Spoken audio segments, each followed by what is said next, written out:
ਕੁਰਸੀ ਦਾ ਜਾਦੂ। ਸੁਰੇਸ਼ ਵਿਸ਼ਾਖਾਪੁਰ ਪਿੰਡ ਵਿੱਚ ਰਹਿੰਦਾ ਸੀ। ਸੁਰੇਸ਼ ਆਪ ਦਾ ਜੀਵਨ ਕੱਟਣ ਦੇ ਲਈ ਇੱਕ ਅਧਿਆਪਕ ਲੱਗਿਆ ਹੋਇਆ ਸੀ। ਸੁਰੇਸ਼ ਆਪ ਦੇ ਅਧਿਆਪਕ ਦੇ ਕੰਮ ਨੂੰ ਬਿਲਕੁਲ ਵੀ ਪਸੰਦ ਨਹੀਂ ਕਰਦਾ ਸੀ। ਕਿਤੇ ਵੀ ਨੌਕਰੀ ਨਾ ਮਿਲਣ ਕਰਕੇ ਉਹਨੂੰ ਇਹ ਕੰਮ ਕਰਨਾ ਪੈਂਦਾ ਸੀ।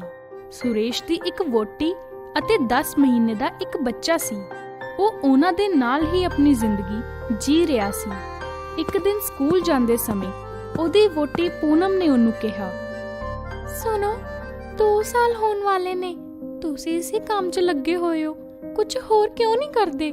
ਘਰ ਦੇ ਹਾਲਾਤ ਵੀ ਬਹੁਤ ਖਰਾਬ ਹੋ ਗਏ ਨੇ, ਨਾਲੇ ਹੁਣ ਖਰਚੇ ਵੀ ਬਹੁਤ ਵੱਧ ਗਏ ਨੇ ਤੇ ਆਮਦਨੀ ਵੀ ਨਹੀਂ ਹੈਗੀ। ਮੈਂ ਸਮਝ ਸਕਦਾ ਹਾਂ, ਪਰ ਮੈਂ ਕਰਾਂ ਵੀ ਤਾਂ ਕੀ? ਮੈਂ ਕੋਸ਼ਿਸ਼ ਤਾਂ ਕਰ ਹੀ ਰਿਹਾ ਹਾਂ, ਪਰ ਕੋਈ ਵੀ ਵਧੀਆ ਨੌਕਰੀ ਮਿਲ ਨਹੀਂ ਰਹੀ। ਪਰ ਕੁਛ ਤਾਂ ਕਰਨਾ ਹੀ ਪਊਗਾ ਨਾ, ਨਹੀਂ ਤਾਂ ਅੱਗੇ ਚੱਲ ਕੇ ਬਹੁਤ ਦਿੱਕਤ ਹੋ ਜਾਊਗੀ। ਆਪਾਂ ਇਸ ਤਰ੍ਹਾਂ ਕਿਵੇਂ ਰਹਾਂਗੇ? ਤੂੰ ਪਰੇਸ਼ਾਨ ਨਾ ਹੋ, ਮੈਂ ਜਲਦੀ ਹੀ ਕੁਛ ਕਰਦਾ ਹਾਂ। ਇਹ ਬੋਲ ਕੇ ਸੁਰੇਸ਼ ਉੱਥੋਂ ਦੀ ਚਲਾ ਗਿਆ। ਪੂਰੇ ਰਾਸਤੇ ਬਸ ਉਹ ਇਹੀ ਸੋਚ ਰਿਹਾ ਸੀ ਕਿ ਉਹ ਕਿਵੇਂ ਆਪਦੀ ਆਮਦਨੀ ਵਧਾਵੇ। ਇੱਕ ਅਧਿਆਪਕ ਦੀ ਕਮਾਈ ਜ਼ਿਆਦਾ ਨਹੀਂ ਹੁੰਦੀ। ਇਸ ਗੱਲ ਤੋਂ ਪਰੇਸ਼ਾਨ ਹੋ ਕੇ ਸੁਰੇਸ਼ ਇਸ ਸਮੱਸਿਆ ਦਾ ਹੱਲ ਕੱਢਣ ਦੇ ਵਿੱਚ ਲੱਗ ਗਿਆ। ਕੁਝ ਹੀ ਦੇਰ ਵਿੱਚ ਸੁਰੇਸ਼ ਸਕੂਲ ਪਹੁੰਚ ਗਿਆ। Good morning. ਸੁਰੇਸ਼ ਜਿਵੇਂ ਹੀ ਕੁਰਸੀ ਤੇ ਬੈਠਿਆ, ਉਦੋਂ ਹੀ ਕੁਰਸੀ ਟੁੱਟ ਗਈ, ਜਿਹਨੂੰ ਦੇਖ ਕੇ ਬੱਚੇ ਜ਼ੋਰ-ਜ਼ੋਰ ਦੀ ਹੱਸਣ ਲੱਗੇ। ਸੁਰੇਸ਼ ਨੂੰ ਇਹ ਪਤਾ ਚੱਲ ਗਿਆ ਕਿ ਇਹ ਹਰਕਤ ਇਹ ਬੱਚਿਆਂ ਦੀ ਹੀ ਹੈ, ਜਿਸ ਦੇ ਬਾਅਦ ਸੁਰੇਸ਼ ਬਹੁਤ ਗੁੱਸੇ ਵਿੱਚ ਆ ਗਿਆ ਅਤੇ ਬੱਚਿਆਂ ਨੂੰ ਝਿੜਕਣ ਲੱਗਾ। ਸੁਰੇਸ਼ ਨੂੰ ਇਸ ਤਰ੍ਹਾਂ ਭੜਕਦਾ ਹੋਇਆ ਵੇਖ ਕੇ ਸਾਰੇ ਬੱਚੇ ਡਰ ਕੇ ਚੁੱਪਚਾਪ ਸੁਰੇਸ਼ ਦੀਆਂ ਝਿੜਕਾਂ ਸੁਣਨ ਲੱਗੇ। ਉਸ ਦਿਨ ਸੁਰੇਸ਼ ਨੇ ਪੂਰੇ ਦਿਨ ਖੜਾ ਹੋ ਕੇ ਹੀ ਬੱਚਿਆਂ ਨੂੰ ਪੜ੍ਹਾਇਆ। ਕੋਈ ਚਪੜਾਸੀ ਨਾ ਹੋਣ ਕਰਕੇ ਉਹਨੂੰ ਖੁਦ ਹੀ ਆਪਣੀ ਕੁਰਸੀ ਨੂੰ ਠੀਕ ਕਰਨ ਵਾਸਤੇ ਦੇਣਾ ਪਿਆ। ਉਸ ਤੋਂ ਬਾਅਦ ਉਹ ਆਪਣੇ ਘਰ ਵੱਲ ਚਲਾ ਗਿਆ। ਅਗਲੇ ਦਿਨ ਉਹਨੇ ਕੁਰਸੀ ਨੂੰ ਆਪਣੇ ਨਾਲ ਲਿਜਾਣ ਦਾ ਹੀ ਸੋਚਿਆ, ਜਿਸ ਦੇ ਬਾਅਦ ਉਹ ਦੁਕਾਨ ਵਾਲੇ ਕੋਲ ਗਿਆ। ਬਾਈ ਜੀ, ਕੁਰਸੀ ਸਹੀ ਕਰ ਦਿੱਤੀ ਹੈ ਤੁਸੀਂ? ਓਹ, ਕੀ ਕਰਾਂ? ਸੁਰੇਸ਼ ਭਾਈ ਮਾਫ ਕਰ ਦੇ, ਉਹ ਅੱਜ ਕੱਲ ਕੰਮ ਇੰਨਾ ਜ਼ਿਆਦਾ ਹੈ ਕਿ ਤੁਹਾਡਾ ਕੰਮ ਕਰਨਾ ਮੈਂ ਭੁੱਲ ਹੀ ਗਿਆ। ਓ ਬਾਈ ਜੀ, ਲੱਗਦਾ ਹੈ ਅੱਜ ਵੀ ਮੈਨੂੰ ਬੱਚਿਆਂ ਨੂੰ ਖੜਾ ਹੋ ਕੇ ਹੀ ਪੜ੍ਹਾਉਣਾ ਪਊਗਾ। ਓ ਨਹੀਂ ਸੁਰੇਸ਼ ਭਾਈ, ਮੈਂ ਆਪਦੇ ਬੱਚਿਆਂ ਦੀ ਜ਼ਿੰਦਗੀ ਬਣਾਉਣ ਵਾਲੇ ਅਧਿਆਪਕ ਨੂੰ ਪਰੇਸ਼ਾਨੀ 'ਚ ਨਹੀਂ ਦੇ ਸਕਦਾ।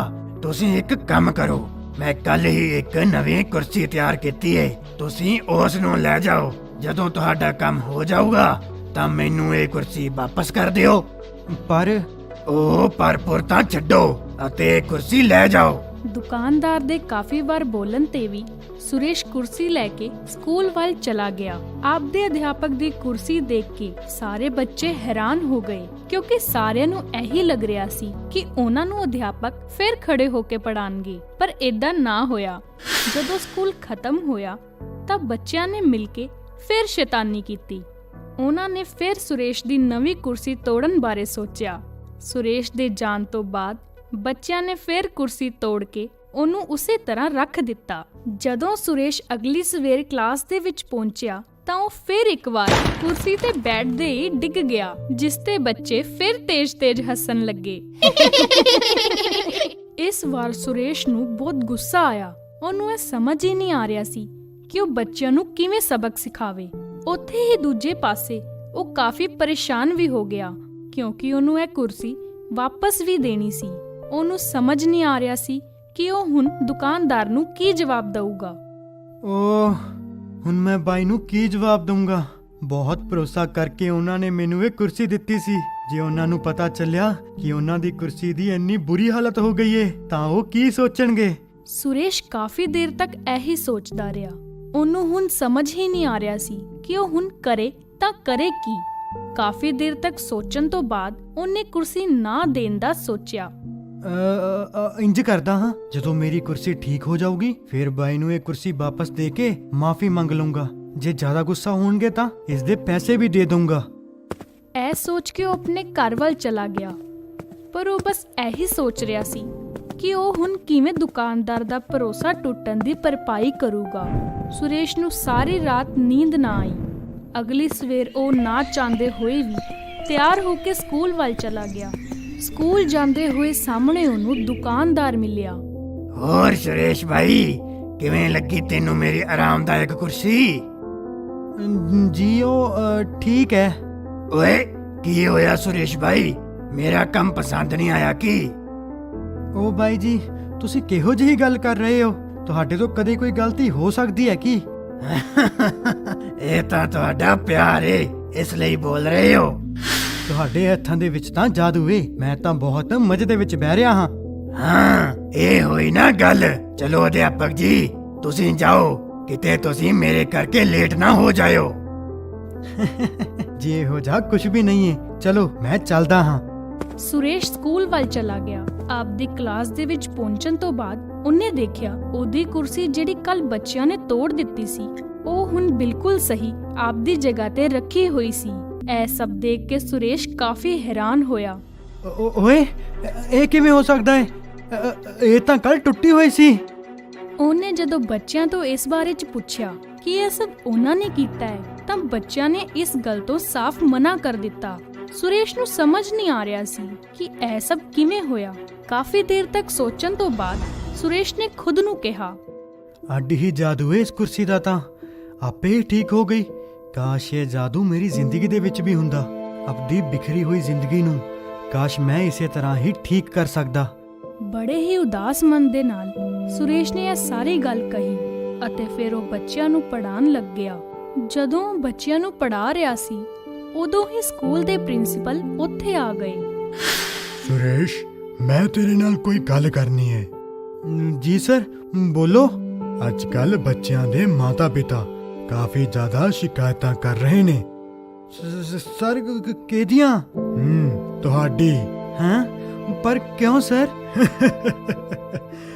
ਓਏ ਤੁਸੀਂ ਡਰ ਕਿਉਂ ਰਹੇ ਹੋ? ਤੁਹਾਡੇ ਲਈ ਇੱਕ ਖੁਸ਼ਖਬਰੀ ਹੈ। ਸਾਡੇ ਦੂਜੇ ਸਕੂਲ ਦੇ ਵਿੱਚ ਇੱਕ ਹੋਰ ਅਧਿਆਪਕ ਦੀ ਜ਼ਰੂਰਤ ਹੈ। ਤੁਹਾਡੀ ਪਰਫਾਰਮੈਂਸ ਨੂੰ ਦੇਖ ਕੇ ਅਸੀਂ ਸੋਚਿਆ ਹੈ ਕਿ ਤੁਹਾਨੂੰ ਉੱਥੇ ਵੀ ਭੇਜਾਂਗੇ। ਪਰ ਸਰ, ਇੱਥੇ ਕਿਵੇਂ ਫੇਰ?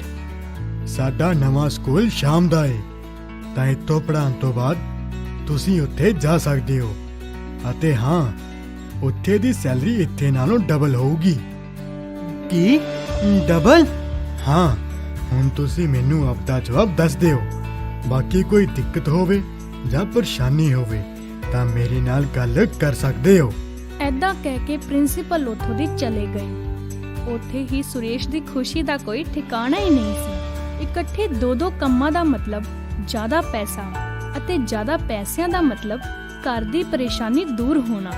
ਸੁਰੇਸ਼ ਬਹੁਤ ਹੀ ਖੁਸ਼ ਹੋਇਆ ਅਤੇ ਜਾ ਕੇ ਉਸੇ ਕੁਰਸੀ ਤੇ ਬਹਿ ਗਿਆ। ਵਾਹ, ਅੱਜ ਦਾ ਦਿਨ ਤਾਂ ਕਿੰਨਾ ਵਧੀਆ ਸੀ। ਭਗਵਾਨ ਕਰੇ ਇਸ ਤਰ੍ਹਾਂ ਹੀ ਮੇਰਾ ਰੋਜ਼ ਦਾ ਦਿਨ ਲੰਘੇ, ਤਾਂ ਕਿ ਮੈਂ ਆਪਣੇ ਘਰ ਦੀ ਸਾਰੀ ਦਿੱਕਤ ਦੂਰ ਕਰ ਸਕਾਂ। ਅਗਲੇ ਦਿਨ ਤੋਂ ਹੀ ਸੁਰੇਸ਼ ਡਬਲ ਸ਼ਿਫਟ ਦੇ ਵਿੱਚ ਕੰਮ ਕਰਨ ਲੱਗ ਗਿਆ। ਹੌਲੀ-ਹੌਲੀ ਸੁਰੇਸ਼ ਹੋਮ ਟਿਊਸ਼ਨ ਵੀ ਦੇਣ ਲੱਗਿਆ ਸੀ ਅਤੇ ਘਰ ਦੇ ਨੇੜੇ-ਤੇੜੇ ਬੱਚਿਆਂ ਨੂੰ ਪੜ੍ਹਾਉਣ ਲੱਗਿਆ ਸੀ। ਘਰ ਦੇ ਵਿੱਚ ਜਿਸ ਚੀਜ਼ ਦੀ ਵੀ ਕਮੀ ਸੀ, ਹੁਣ ਸੁਰੇਸ਼ ਅਤੇ ਉਹਦੀ ਵਹੁਟੀ ਹੌਲੀ-ਹੌਲੀ ਉਹਨੂੰ ਪੂਰਾ ਕਰ ਰਹੇ ਸੀ। ਉੱਥੇ ਹੀ ਅਚਾਨਕ ਸੁਰੇਸ਼ ਨੂੰ ਯਾਦ ਆਇਆ, ਓ ਬਾਈ ਜੀ, ਮੈਨੂੰ ਮਾਫ ਕਰ ਦਿਓ, ਮੈਂ ਤੁਹਾਡੀ ਕੁਰਸੀ ਵਾਪਸ ਨਹੀਂ ਕੀਤੀ। ਆ ਲਓ। ਹਾਂ, ਮੈਨੂੰ ਵੀ ਮਾਫ ਕਰਿਓ, ਮੈਂ ਵੀ ਤੁਹਾਨੂੰ ਤੁਹਾਡੀ ਕੁਰਸੀ ਦਿੱਤੀ ਨਹੀਂ। ਉਹ ਕੋਈ ਗੱਲ ਨਹੀਂ, ਇਹ ਤਾਂ ਮੇਰੇ ਲਈ ਬਹੁਤ ਹੀ ਲੱਕੀ ਕੁਰਸੀ ਹੈ। ਇਹਦੇ ਆਉਣ ਦੇ ਨਾਲ ਮੇਰੀ ਸਾਰੀ ਦਿੱਕਤ ਖਤਮ ਹੋ ਗਈ। ਫਿਰ ਵੀ ਤੁਸੀਂ ਇਹਨੂੰ ਵਾਪਸ ਕਰ ਰਹੇ ਹੋ? ਹਾਂ, ਮੈਨੂੰ ਜੋ ਚਾਹੀਦਾ ਸੀ ਉਹ ਮੈਨੂੰ ਮਿਲ ਗਿਆ। ਹੁਣ ਇਹਨੂੰ ਲੈ ਕੇ ਮੈਂ ਕੀ ਕਰੂੰਗਾ? ਵੈਸੇ ਲਾਲਚ ਦੀ ਕੋਈ ਸੀਮਾ ਨਹੀਂ ਹੁੰਦੀ। ਹਾਂ, ਪਰ ਲਾਲਚ ਅਤੇ ਜ਼ਰੂਰਤ ਦੇ ਵਿੱਚ ਜ਼ਮੀਨ ਆਸਮਾਨ ਦਾ ਫਰਕ ਹੁੰਦਾ ਹੈ। ਮੇਰੀ ਜ਼ਰੂਰਤ ਪੂਰੀ ਹੋ ਗਈ ਹੈ ਅਤੇ ਲਾਲਚ ਮੈਨੂੰ ਹੈ ਨਹੀਂ। ਤੁਹਾਨੂੰ ਪਤਾ ਹੈ, ਅੱਜ ਤੱਕ ਜੋ ਵੀ ਇਹ ਕੁਰਸੀ ਲੈ ਕੇ ਗਿਆ, ਇਹਨੂੰ ਵਾਪਸ ਕਰਨ ਨਹੀਂ ਆਇਆ। ਮਤਲਬ? ਲੱਗਦਾ ਹੈ ਤੁਸੀਂ ਹਜੇ ਤੱਕ ਇਸ ਜਾਦੂਈ ਕੁਰਸੀ ਦੀ ਤਾਕਤ ਨਹੀਂ ਸਮਝੇ।